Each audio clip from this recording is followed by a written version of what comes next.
Hello guys, eto si Maestro Amo. Nagtry tayo magluto ng bukayo. Ayan Mamit tayo ng maraming mga buko. Kasi mahilig kami sa sabaw ng buko, madalas walang pakinabang yung pinaka mismong coconut meat. Ayan, kita nyo, naglagay tayo ng asukal, tapos tubig. Nagawa tayo ng bukayo. Madalas hindi na ginagawa tong bukayo kasi mahal ang ingredients. Malakas pang gumamit sa gas. Ayan. Dati nagpunta ako ng Siargao. Doon ko lang uli natikman tong bukayo. Bali yung tinapay lalagyan ng bukayo sa loob.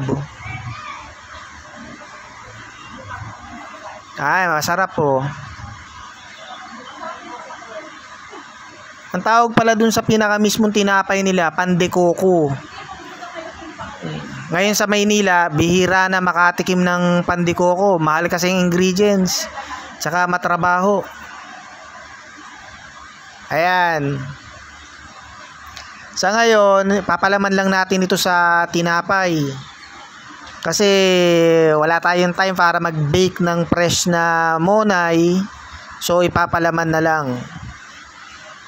Yung salitang bukayo pala, katunog ng tukayo. Yung nasa barko ko, may foreigner, Meksikano. Sabi niya sa akin, "Hey my friend, we are tukayo." Hindi ko alam kung ano ibig sabihin ng tukayo nung time na yun. Sabi ko, "Hey my friend, bukayo."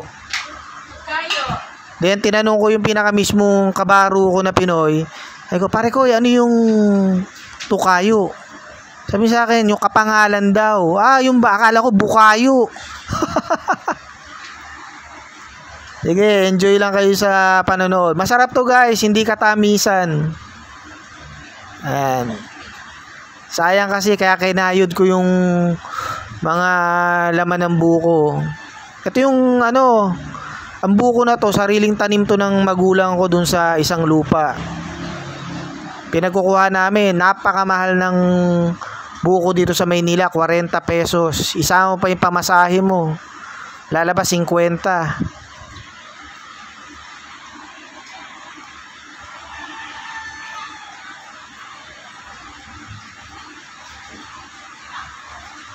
Ayan, nagta-timelapse tayo para medyo mabilis. Tsaka ma-achieve ko yung tamang haba ng aking video.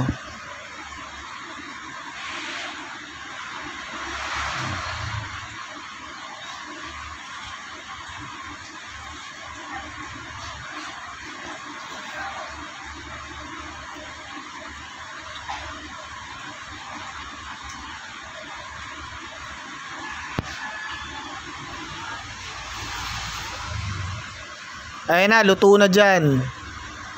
Ayan, makita nyo, papalaman natin sa tinapay. Sarap to guys, bihira ka na makakakita nito sa Maynila. Halos walang gumagawa nito. Nakatikim lang ako nito uli sa Siargao na Favorite pa naman to ng mga foreigner. Kita ninyo. Okay guys, subscribe na lang, like, tsaka share. Subscribe kayo sa akin. Salamat.